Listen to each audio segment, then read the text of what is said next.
Welcome to TeagleTalks Heart and Hustle, where passion meets purpose and we turn big dreams into bold moves. I'm your host, Sarah Teagle, business consultant and owner of Teagle Consulting, public speaker, and author of the Sisterhood of Success, the Heart and Hustle of Women Entrepreneurs. If you're ready to level up your business without losing yourself in the process, you're in the right spot. Let's get started. I have the honor of interviewing Sarah Teagle and helping her share her story to help inspire other women and show them that no matter what, whatever crap you've been through, can always get better. Yes. Yeah. There's nothing, I'll just say for the record, there's nothing more than I hate. I'm not going to say that. I don't hate being vulnerable, but it's not fun. Yeah. So, it's not fun. Okay. But I'm ready. How would you describe the person you are now compared to the girl you were? That's a good question. I would definitely say I've evolved. And I say that because as you're younger, you don't know certain things. You're learning. Mm-hmm. Life is an ongoing lesson that never stops. But I would say how I'm different is definitely more grounded. You go through phases of life, right? Yeah. So in my early 20s, I would say I'm different in the fact of I have a lot of more self-control. I was a hothead back in the day. And so with being a hothead, I can go 0 to 100, which I feel like I probably still could, but I pick and choose and I'm more observant versus... You have a longer fuse, but there's still the same amount of explosion when it does happen. Yeah, I think that's a good way to put it. I also don't put myself in situations that I know will shorten that fuse, where previously I think I would. I feel like I'm more observant and I have a higher level of discernment with who I keep around me, and I protect my peace more because I didn't understand the value of peace back then. There was a lot of just, I don't know how to describe it, chaos, dysfunction, I would say survival mode. But I think now I'm very grounded in who I am as a woman, as a business owner, as a mother. I don't get rattled or shaken. And if I do feel like I'm, like getting to a space, I remove myself. But I definitely protect my peace above everything. There's nothing that's going to disrupt that. And my children's peace, right? Because I know how important that is. So I feel like that's probably how I've changed and evolved over time. Worrying so much about other people's peace or keeping the peace for other people. Yeah, I think that's true too. You bring up a good point. When I was younger, I was very seeking validation. As you're younger, whatever you've been through as a child, it can cause you to want to seek validation through any avenue, really, right? Like people, things, big titles, whatever it is that you're trying to accomplish. Definitely, I know my value and my worth as a human, right? Yeah. But as a mother, as a woman, and I know what I bring to the table. And you're not afraid to sit alone. No, that's, I've never really been afraid to sit alone, but there's been times where I've sat at tables or allowed people to sit at my table that just were not up to par. Yeah. And I think we all go through that. We realize but at this point in my life, I don't even have a seat pulled out for somebody that can't see my value or cannot acknowledge my value and add to it or accept it. Because a lot of the times when you're younger, or, I don't think age has anything to do with it. I think maybe just where I'm at in my life. I'll say that. You're going to have people that don't see your value. At any stage in life, you're going to see or be around people that just don't get it. Yeah. And it's okay. That's not a you problem. That's a them problem. Yeah. And so you just let them go on their little merry journey. I'm going to be over here. I've been through a lot of things and nothing has shaken me from the vision I had in my early 20s. Nothing has distracted me to the point of no return. Yeah. Right. And I think that's key because in my early 20s, I set goals, I accomplished them, and I've continued to build. If I look back, I've been through a lot, but I also am very thankful for all those people that took an L. If you lost me in your life, 1, you deserve it. Yeah. And 2, you truly missed out. I am not missing anything in life. Yeah. But when I look back and see where some of them are, I was like, did you enjoy that? as a parting gift, I would often tell people, you're going to watch me and enjoy that because I know where I'm going. That's always my thing. Like, I love motivational speeches and stuff, but a speech that I absolutely love talks about how motivation is overrated and that he really wants to send thank you notes to everybody who's ever told him that he can't do Oh, something. 100%. And I'm like, absolutely. Yeah. Yeah. Yeah. I've had a lot of people not believe in me. I've had a lot of people just try to derail you Mm-hmm. from your purpose or your passion. That's a big takeaway for anybody, young, old. You're going to have people in your life or that you've encountered, or maybe you haven't encountered them yet, that are not going to genuinely want you to win. And, you just have to weed those folks out. Yeah. And that's where that discernment comes in. And sometimes it's not even that they don't want you to win, it's they're putting their limitations on you. Oh, yeah. Yeah. Their They don't insecurities, yeah, they don't their, feel like they can do it, yep. so who are you to think that you could? Yeah. Oh, yeah. Yeah, that's a good one. I remember back, uh, in my early 20s, we'll just say that. I had somebody tell me, like, I would never amount to anything, and, back then I was like, "Do you" I was successful back in my early 20s, Mhm. right? To me, where Yeah. I was at and where I came from, I was Yeah. successful. And so while they were trying to hurt my feelings, the only thing that I looked at them was like, "Do you know who I am? Do you know where I come from? There's nothing that you can tell me that I haven't heard before, and there's nothing that you can do to me." Yeah.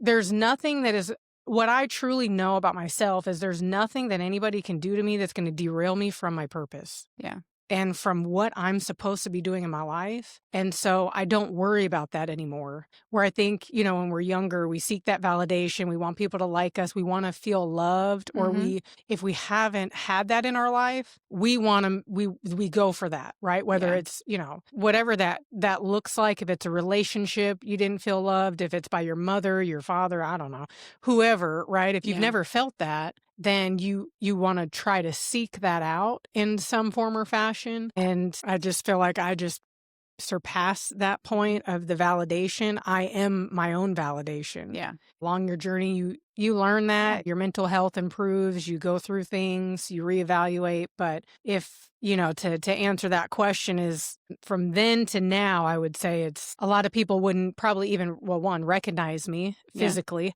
but also mentally. I don't get rattled by what I Yeah. would used to, or, you can't get to me as easy mentally because I have such that mental discipline at this point, Yeah. if that makes sense. Yeah. So you mentioned where you came from. Mm-hmm. Tell us a little bit Hit me with it. What are you going to ask? tell us a little bit about Where I came where you from? came from and what challenges you faced growing up. Well, I'm originally from Minot, North Dakota. And so we were a small area. I don't know what the population is now. I haven't been back, and I left when I was 17, and I think I've been back maybe once or twice only for funerals. So I would say, first and foremost, I know some of my family is going to be watching, and I'm not going to, throw anybody under the bus. But I would say I was raised with very strong values and character, morals, like all of those things. I would say probably the one word I would use to describe my childhood: dysfunction. Okay. Not, my mom had us in church any chance the doors were open. Yeah. So that's where I say, like, being raised in a family that was, their hearts were good, Yeah. right? And so I just want to put that's where I wanted to preface that. But I would say, just dysfunction. There were 6 kids, or 5, right? My youngest brother were 16 years apart. So he came in kind of at the tail end. But for the first 7 years, my parents were married. Great. I don't think I had a care in the world. And then I would say after that, it just was very dysfunctional. So the dysfunction was your biggest challenge growing up. Yeah, I think, for anyone that was raised by a single mother, Yeah. I think they could all relate to that, Mhm. It's a difficult journey for not only the children, but you are, That we both know and understand yeah, now. And so yeah, yeah, it's yeah. you do So, everything you can, but yeah, and that's where I say is, like, my mom did everything that she could. yeah. There's not much you can do with the cards that you're dealt, Yeah. So in that, you learn a lot, and as a kid you survive, and it makes you very tough. Yeah. You experience things in life that other children do not. Hopefully that prepares you for a different level of life as an adult. I know some people it doesn't, and that's unfortunate that, it can lead to other things that I've seen happen in people's lives of addiction Yeah. or, just mental health issues. But I think for me, you struggle where you struggle. And so I would say, I came from a lot of dysfunction. However, it was also a lot of love. I mean, we had each other's back, my brothers and sisters, to a point. You're kids, so Yeah. it's like, Sibling rivalry. yeah. So, you go through that piece of it. You live the life that you are provided, but we definitely went from having a lot to nothing. Kudos to my mom, because like Yeah. when my parents got divorced, she had never had a job. So you don't have an education, you don't have a job. You got 4 kids, 5 kids. You got to do what you got to do. Yeah. So not only is she in survival mode, all her children are in survival mode, trying to just maneuver life. Yeah. That's different than what we're accustomed to. Do you feel like watching your mom go through that and what she had to do you feel like that shaped your journey, education-wise and business-wise, and just your view on, like, watch me, and I'm gonna be Yeah. successful? 100%. I took a lot of my dad was really strong in business. He was a business guy. He was really strong in financial management, and he would teach me things that my mom did not know about. So how to reconcile a bank account, never co-sign somebody on your credit, like never fall for the okie doke that we would say of like, you don't co-sign for a man, you don't put your name on bank accounts. You don't get caught up in the things that will ruin your credit. Yeah. Because he knew, he was a finance guy, right? So he taught me all of those things. And then I also saw, from the standpoint of just being a mom. Yeah. Being how to be a wife, how to treat a man. She's very good in those aspects of she wanted to be a stay-at-home mom. Like that, hands down, like that's her jam. She is an amazing mother. You get dealt a bad hand. So I think, they both had their strengths in what they taught me and how that came together. I definitely was one that was, I'm going to get out here and get money. And if you can't give me the money that I need to get school clothes, buy new shoes, I'll go get it myself. I was very much I would say addicted to making money very young. In 5th grade, so I would say I'm 10 in 5th grade.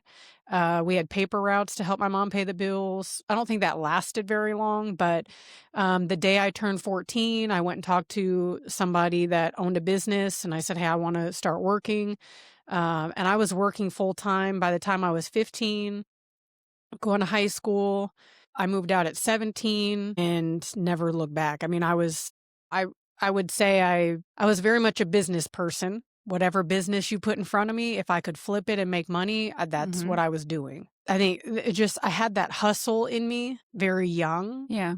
And I think that's more of my dad. He was that outgoing talker. You get him in a room and he will sell you the belt that you're wearing for more than you paid for it. He was that type of guy. Yeah. And he was very, very trusted in the community. He was a great leader. I think a lot of my leadership skills, and when he walked into a room, you knew who he was. You knew our entire family by our last name, and that was it. Yeah. You didn't mess with him. He was very quick on the respect. And so I get some of my hot-headedness as well. That part of the business was always ingrained in me. He had a business of Teagle Insurance when we were growing up. And so I think I just had both of them as role models of like, how to be a mom, to be a wife, to nurture. And a lot of single moms don't have the ability to be doing both. Yeah. It's very hard to nurture and provide. So to play both roles, that's not what we're designed for. At least in my belief, right? Is that I'm not designed to be a man. I'm not designed to be the provider of a household. I do that now because that's the role I mean, I don't have a choice. Yeah.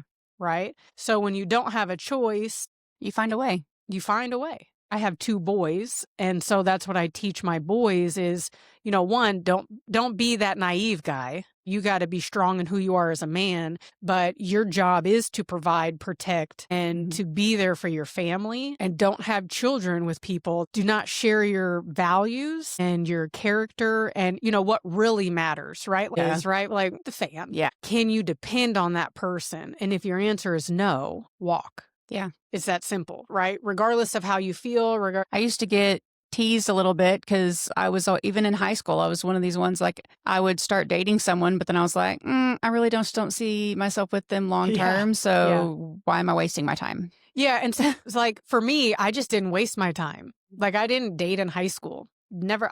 I didn't have my first relationship till I was early 20s and I got married to him. Yeah. So I wasn't interested in that. I was interested in making money and getting out of where I lived and moving. And I just did not feel like, I always knew that I was meant for more. And I just didn't know how I was going to do that. But what I did know is I got to get out of here. I lived in a small town and I have to get out of here. And by any means necessary, I'm going to be successful and I'm going to have to figure it out. So that's kind of in a nutshell of what drove me in my childhood, kind of high level without getting into a lot of detail. But yeah, I think that's kind of what shaped and molded me to then my trajectory of, how I started on that journey. Well, and I know before you said that you had no plan on getting married, no plan on having kids, but you did marry at one point. Yeah.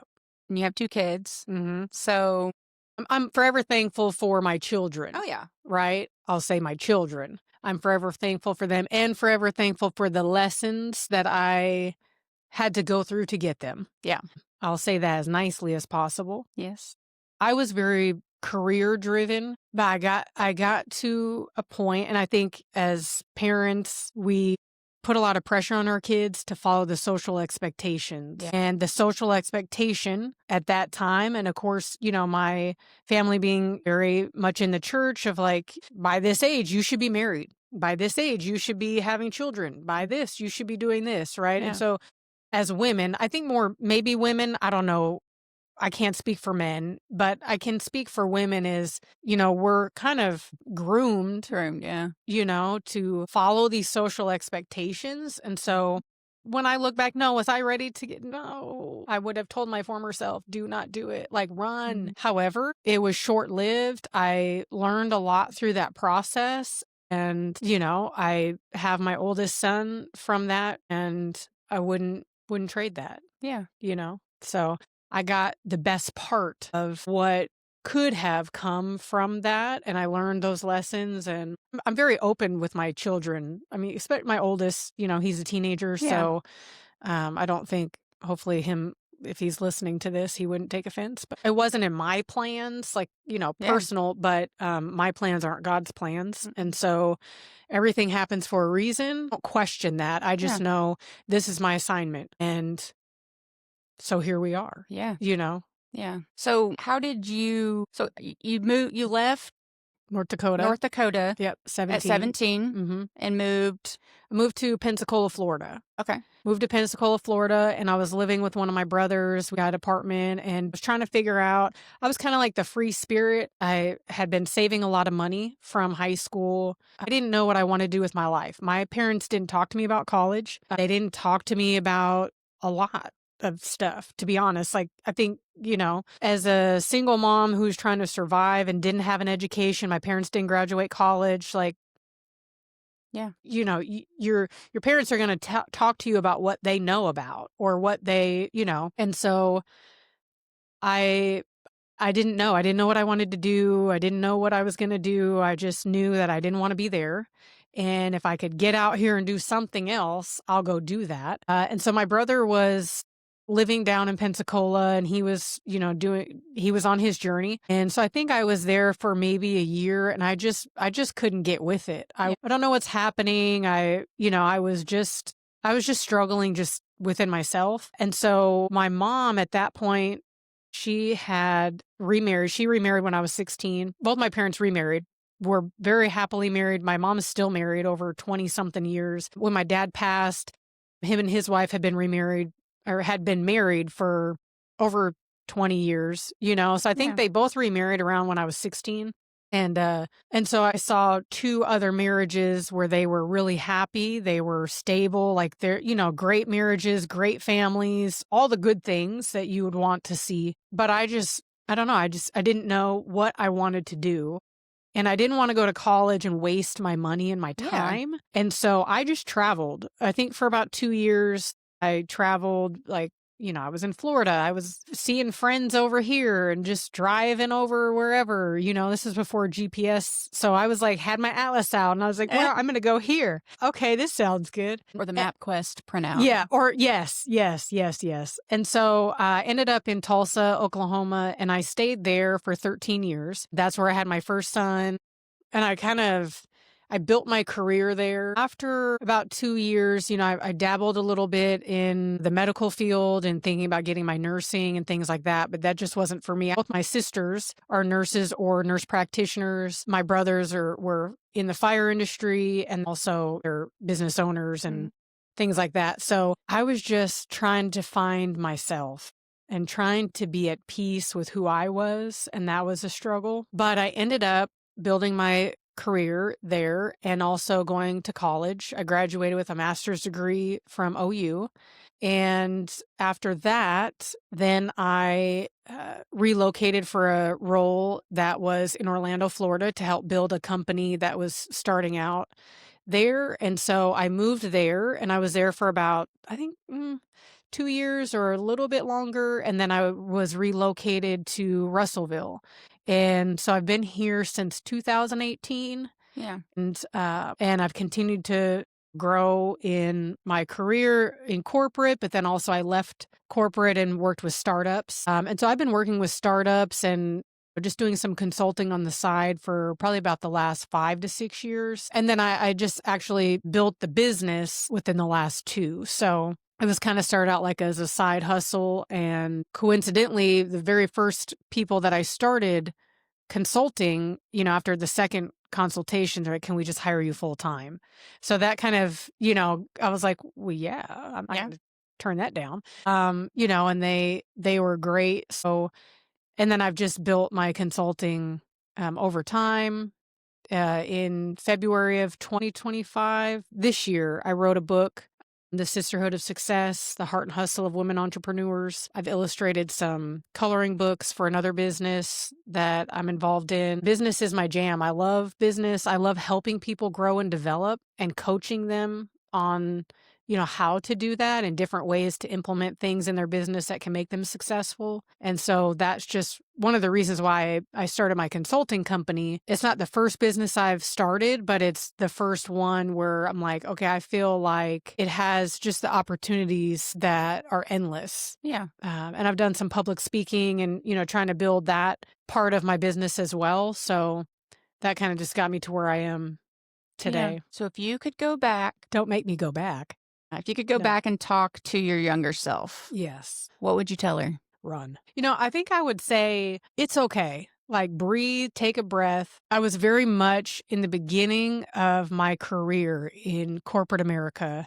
I was VP level status by my early 30s, which for a woman in business, that's kind of unheard of. There's anomalies to that, but very accomplished. And I was definitely playing with the big boys. And so I learned a lot through that process. I've seen a lot of not healthy, just not good things. But I would say what I would tell my younger self is not to be ashamed or carry that shame of you're not where you thought you would be by a certain age. Because there's nothing telling you that you have to be somewhere by a certain age, except for society. And society doesn't run anything, but it's easy to get caught up in that because you see all your friends getting married, all your friends having kids, all your friends, whatever the case may be of whatever your circle is, you see them doing things that you're not doing, and it's okay to be different. Yeah. I was very driven, I don't want to say hard-headed, but,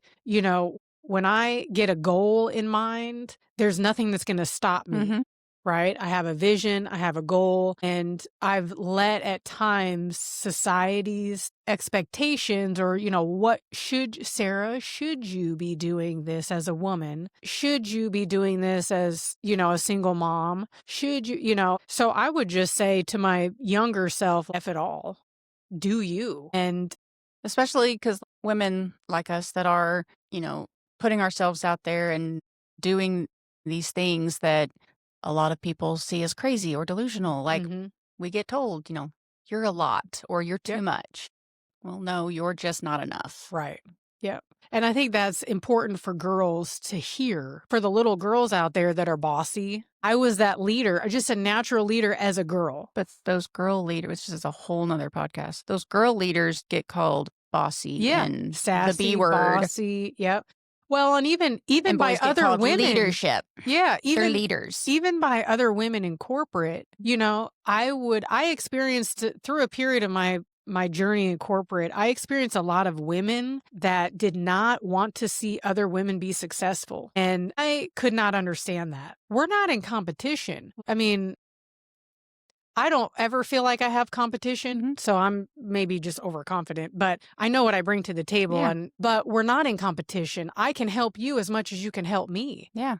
I used to say, like, feedback is love. If somebody is willing to sit down and give you constructive criticism and communicate with you in whatever business or personal, right? They care about you. Yeah. And instead of taking it as a negative, which some women, let's be real, women do not take feedback. I'm just going to 98% of women, right? You have to get to a certain point as a woman to where you're very secure and confident in yourself, to where you don't feel threatened by other successful women. Yep. Until you get to that point, you are going to feel like other women are your competition or other women are out to get you or whatever. That's where I had a friend. Even in dating, guys will be like, well, I don't have anything to be jealous about. If that girl can take you, you weren't mine to begin with. Yeah. And enjoy the journey, because that table is not going to look like the table you're sitting at here. Yeah. And so if that's the way that you want to go, like, go live your life. I'm not going to stop you. I'm going to fall back and I'm going to watch you and you can watch me and we can cheer each other on and you can be happy over there and I'm going to be happy over here. But it's the same in corporate, right? Women at times in my life have just been very petty and they're very emotional. And women in business, I have found that women, when you get to a certain level, you cut the emotions off. You're logical. You become more logical and more of that, I don't want to say man brain, but you know what I mean? When you're making decisions for a company that is making millions of dollars, you cannot get mad and be emotional about it. Like, you better come every day with your stuff together. You leave everything at the door. What you got going on with your kids, your spouses, your boyfriends, whoever you got at home, you don't bring that. You don't dare bring that into a corporate setting. And so I practice that even in my own business. Like, I don't let things in my personal life impact my business life, because it's two separate compartments. Yeah. And that's where they stay. What's next? That's a good question. Growing my consulting company. I book in the hands of young women that are wanting to be entrepreneurs, that are wanting to be in business, that are growing their leadership career, but also women that are seasoned and they need a reminder of the mindset, the time management, the goals, all of those things. Speaking that into existence. My biggest dream would be on a TED Talk. Ladies conferences, public speaking. I have, different businesses that I'm working with, and just wanting to grow those businesses from a genuine place of whoever is in my circle, we are going to win. And there's nothing that's going to stop me and my circle from winning, no matter where we got to go, what we got to do. And so I think for me, it's just staying focused and gaining more exposure and just being vulnerable to put my story out there, because it can help somebody. And, so I think that's my hope in having this podcast session, bringing myself out of my comfort zone, but also just to show, that we're all human and we all may look like we have everything together, but we all have been through something that has sculpted us to be who we are. So I You think, can't judge someone based off of them on the top of the mountain. yeah, you don't know You what they don't did to don't get yeah. there. And that's where I would just say for me next is whatever comes next in opportunities, I'll be ready. And it may be something I don't even know about at this point, but I'm definitely excited for the future and to see what happens next. I just want to say thank you for spending time with me today. For more strategies, if this resonated with you at all, you can grab my book, The Sisterhood of Success, The Heart and Hustle of Women Entrepreneurs. You can follow me on social media. You can find us at TeagleConsulting.biz and our YouTube channel as well. If you're ready for coaching and you're looking for a speaker to inspire your team, your business, fill out that contact us section and we'll get back with you. Until next time, keep leading with your heart and hustling with purpose.